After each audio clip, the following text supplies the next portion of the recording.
Assalamualaikum warahmatullahi wabarakatuh. Selamat datang ke video VIG. Okey, pada video kali ini saya Aiman Muazzin bin Marazi dari kuliah PISMP 5.09 daripada IPG Kampus Pendidikan Islam. Okay, baik, untuk video kali ini saya akan terangkan cara 3 peringkat. Okey, yang pertama peringkat di mana saya akan menerangkan berkaitan kembara ataupun ikhtiar hidup. Yang kedua, saya akan masuk kepada tali tinggi.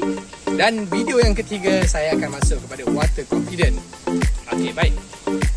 Untuk yang pertama ini ialah kembara ataupun jungle trekking. Okey, untuk jungle trekking, saya akan uraikan secara 3 fasa. Yang pertama, fasa permulaan. Yang kedua, semasa. Dan yang ketiga adalah fasa selesai ataupun selepas. Okey, baik. Fasa yang pertama iaitu fasa permulaan ataupun fasa awal. Baik, untuk menjalankan sesuatu kembara hidup atau jungle trekking, pertama sekali mestilah seseorang pelajar ataupun sesuatu kumpulan mestilah memohon kebenaran terlebih dahulu daripada pihak sekolah ataupun jika melibatkan pihak luar seperti polis dan sebagainya.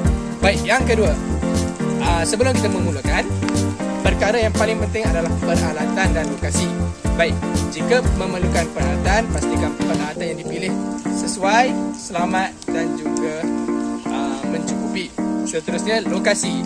Jika pemilihan lokasi adalah berada di luar sekolah, maka pilihlah lokasi yang bersesuaian dan juga selamat. Seperti di tempat ini. Ini adalah Bukit DO di Bukit Mentajam, Pulau Pinang. Kalau ada nak mari, silakan. Kami akan luarkan. Okey, baik. Kurang saja. Okey. Seterusnya kita masuk kepada exercise ataupun regangan. Okey. Sebelum kita memulakan regangan, make sure atau pastikan pakaian yang kita pilih adalah bersesuaian. Seperti baju yang saya pakai iaitu baju pendidikan jasmani ataupun baju PJ dan juga seluar track dan juga kasut bertutup. Okey, baik. Pastikan pakaian yang anda pakai mempunyai penggunaan yang baik. Itu sahaja. Okey, seterusnya kita masuk pada regangan. Okay, regangan macam biasalah. Macam ni, macam yang kita buat selalu, okey? Tak payahlah cerita ni panjang-panjang. Anda semua sudah tahu macam mana nak regangan. Cuma jangan regangan tu terlebih over dan jangan terlalu kurang ataupun main-main macam ini.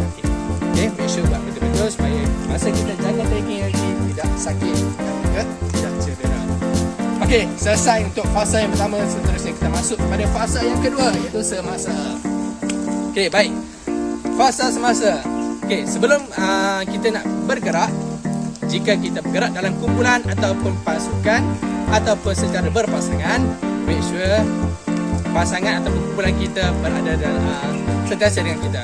Jangan kita pergi dahulu tengok pusing belakang, dah hilang lah kawan. Okey, itu paling penting. Okey, seterusnya, jika kita nak buat jungle trekking, perkara paling penting masa kita naik, kita mestilah jangan naik macam jalan menegak. Okay. Jadi kita perlu bongkok sedikit dan pastikan kita punya kaki berada, maksudnya kita pijak dengan betul-betul. Okay? Jangan kita pijak hujung ataupun hujung ke belakang. Ini berbahaya. Okey, last sekali semasa jaga trekking, kalau ada tempat kita berpaut, maka pautlah. Sebab bahaya lautan ni takut tergelincir. Contohnya kalau nak paut, okay, dekat sini ada, nampak? Kita boleh pegang. Pastikan apa yang kita berpaut atau pegang ada dalam keadaan sama. Janganlah pegang yang berduri, nanti boleh cedera. Okey, selesai fasa yang kedua. Selesai kita masuk fasa yang terakhir iaitu fasa selepas. Okey, selepas kita melakukan jungle trekking, ibarat turun semua. Okey, make sure macam saya cakap tadi, jika datang berpasangan, balik pun berpasangan. Contoh pasangan saya. Ada. Okey, kami 2 orang. So make sure balik pun 2 orang. Last sekali, jangan lupa sebelum balik bacalah doa terlebih dahulu. Semoga Allah memberkati usaha baik kita hari ini. Okey, thank you. Video kedua. Okey, baik. Untuk video kali kedua ini, saya akan menerangkan berkaitan dengan aktiviti tali tinggi. Okey, untuk pengetahuan semua, tali tinggi ini bermaksud sesuatu permainan atau aktiviti yang menggunakan tali, di mana tali itu berada pada kedudukan yang di baras atas dan ke bawah, sama ada ke bawah secara menegak maupun serong menyondong. Okey. Itu adalah aktiviti tali tinggi.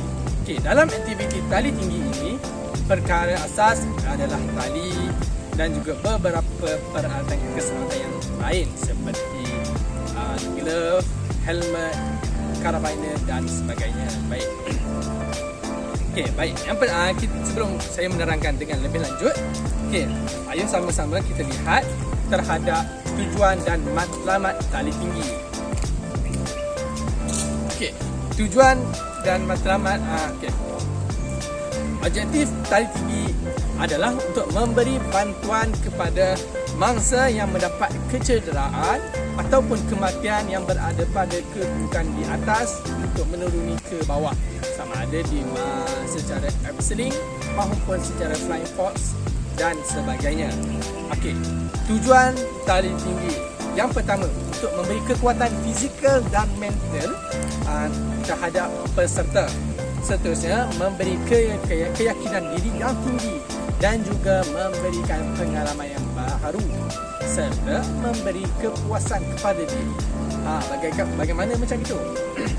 Okey, macam inilah. Seseorang peserta apabila terlibat dengan aktiviti tali tinggi, pertama mereka akan dapat satu pengalaman baru di mana tidak pernah mereka dapat sebelum ini. Seterusnya, aktiviti tali tinggi ini akan menguji tahap daya mental dan fizikal, kerana pasti akan ada peserta yang gaya, takut dan geru terhadap sesuatu tempat yang tinggi. Jadi aktiviti seperti ini akan menguji tahap daya tahan mereka. Seterusnya juga akan membentuk keyakinan dan jati diri mereka yang tinggi. Okey, baiklah. Salah satu daripada aktiviti tali tinggi yang terdapat, saya hanya pilih satu sahaja untuk saya terangkan dengan lebih lanjut dan lebih ringkas. Okey, baik. Aktiviti tersebut adalah flying fox. Bagaimanakah flying fox? Ya, macam ini. Okey, maksudnya dia turun secara menyenong ke bawah. Okey, itulah flying fox. Baik, dalam flying fox dia bukan macam ada menara, satu menara yang kita perlu naik, sebenarnya akan ada tangga naik ke atas. Okey, sebelum naik ke atas, seluruhnya jurulatih ataupun guru akan memastikan murid-murid ini ataupun peserta akan dipakaikan dengan pakaian keselamatan seperti helmet, glove dan sebagainya. Okey, apabila sudah pakaikan keselamatan tersebut, mereka akan naik ke atas dan juga akan melakukan peringkat yang seterusnya. Baik, pertama sekali adalah apabila berada di atas, cantumkan loop keselamatan dengan carabiner dan dikunci dengan baik. Seterusnya, loop untuk kedua belah tangan juga hendaklah dipasang macam ini. Okey. Seterusnya, sebelum peserta berlepas, pastikan semua alat keselamatan dikunci dan tidak terlalu ketat supaya peserta ataupun murid yang berada dalam aktiviti flying fox berada dalam keadaan yang selesa dan tidak tertekan. Seterusnya, semasa peserta menuruni flying fox, tentukan dan pastikan tiada peserta yang berada di bawah kabel dan keluarnya hendaklah selamat. Okey, jadi ini adalah tanggungjawab guru dan jurulatih dan semua peserta yang berada di kawasan tersebut untuk memastikan tiada siapa yang melintangi pada bawah kabel tersebut untuk mengelakkan kecederaan ataupun kemalangan. Okey.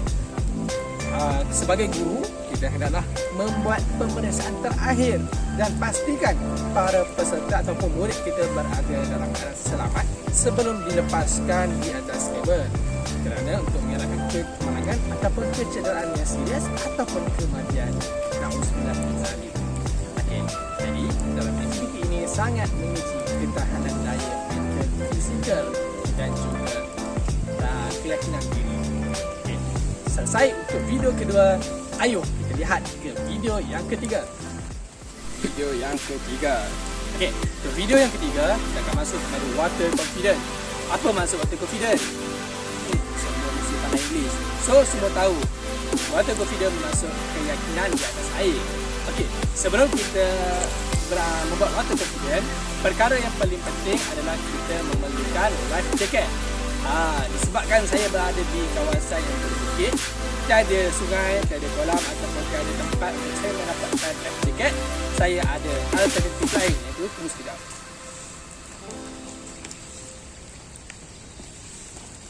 Ni dah life jacket. Ini bukan life jacket, ini singlet. Tapi kita disebabkan untuk memenuhi kehendak KKP BIG, insya-Allah saya gunakan juga. Okey, ini adalah ibarat kita pakai life jacket, pakai elok, whistle kita cantumkan tengah dia elok. Okey. So selesai. Tapi sebelum pakai life jacket baca bismillah, okey. Rohani tu kena ada. Okey.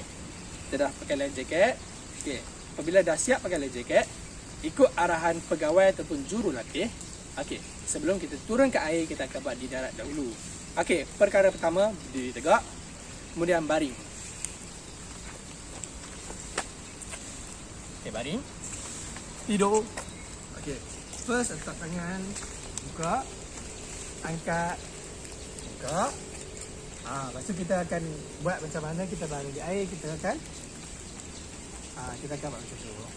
Macam mana nak sebut, saya pun tak faham. Okey. Kuak. Walk. Kita akan Kuak. kuak. Okey.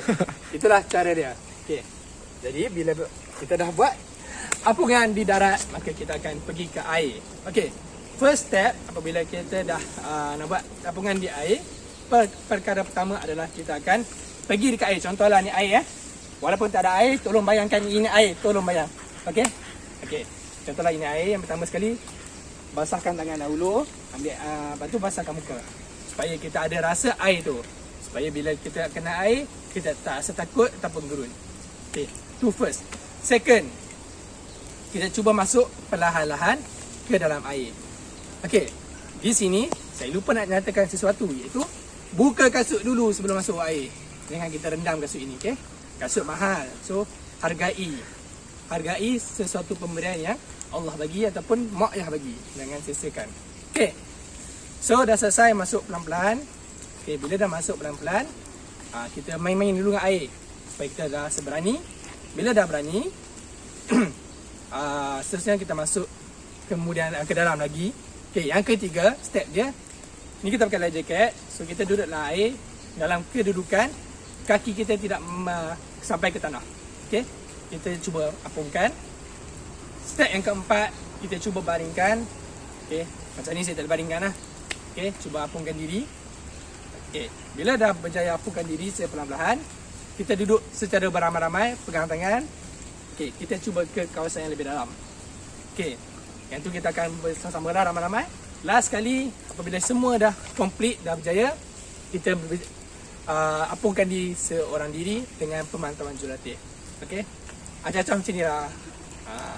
Okey, seorang diri. Okey, itu saja. Terima kasih. Okey, baik. Sebagai kesimpulan dan rumusan dia. Okey, yang pertama kita dapat lihat di mana pada aktiviti yang pertama saya tadi adalah itu kembara ataupun ikhtiar hidup.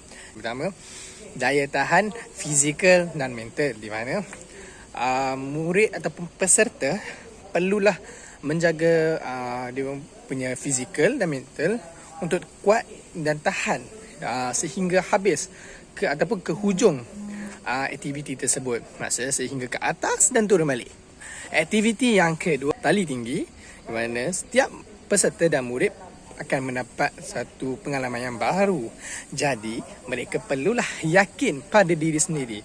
Inilah nilai yang sangat-sangat diterapkan dalam aktiviti tertinggi supaya mereka confident dan yakin terhadap jati diri yang mereka ada, supaya mereka dapat tempuhi sesuatu orang kata yang gerun dengan baik. Terusnya yang terakhir iaitulah aktiviti water confident.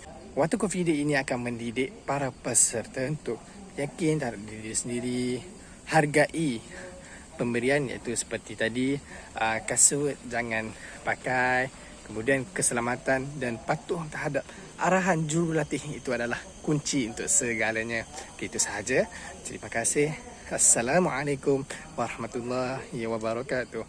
Sekian daripada saya, Aim Muazzin dari Pulau Pinang. Itu sahaja.